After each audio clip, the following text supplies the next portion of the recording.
Welcome back to OT in the Real World. I'm Lauren, an OTA, and this is Kim, an OTR. And we wanted to just kind of talk about some of the reasons why we're doing this channel and who we're doing it for. First off, we're doing it for OTs, obviously, and OTAs to kind of give them ideas and, because it's kind of new and kind of scary when you first come out of school. Yeah, and then we also want to help out. We're always making suggestions to parents and teachers, whether it's verbally or in writing. And sometimes there's a difference between what we suggest and how it comes out. I get a lot of questions. I get a lot of people coming back to me and telling me it's not working. So we want to examine why that is. And even between us, who are both professionals and trained, I might say one thing to my the supporting OTA, and I find out it comes out quite different than what I actually suggested. So when we're looking at handwriting, which is a big question that we get, sometimes it's not just like a fine motor issue. Sometimes the way you're set up from a visual perceptual standpoint can be confusing and can be part of the problem. So I just went to our school supply closet and I took these two pieces of paper out. And you can see there's a difference between the way these two papers look and these two papers look. So we have a red line on the bottom here and we've got some blue. We have fairly nice space in between, but the colors are a little faint and a little confusing when you look at the nice contrast between this white and black up here. And then this one, to be honest, I have no idea what's happening in this paper.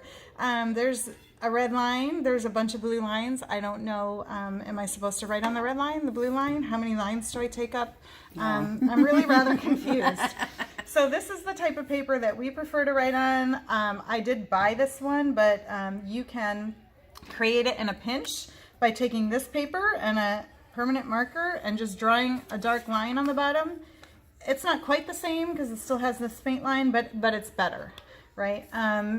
You can just create this on a Word document using lines and underline and dashes, to be honest. So, and then you can make it smaller, for your more advanced writers who can write smaller. So those are some quick ideas. Another thing when students are learning the difference between tall letters and short letters, I bought this paper that has highlighting on it, but you can highlight the bottom. This one I do like because it's still relatively simple and there's still a lot of contrast.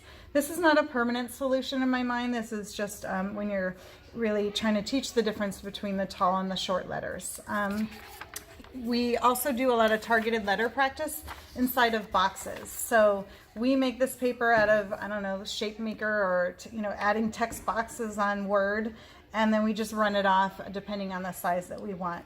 The main point here, though, in these top examples is that you're eliminating the color confusion and the clutter confusion. There's much wider spaces. It's much clearer to, hopefully, the student where they're supposed to write.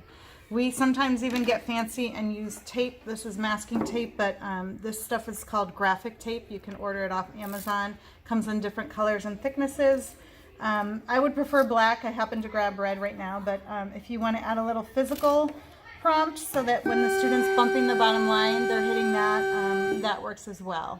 I think it's time for us to go, but we hope that helps. And if you have any questions or comments, go ahead and put those in the comments. And don't forget to hit like and subscribe, and we'll see you again next time. Thanks again.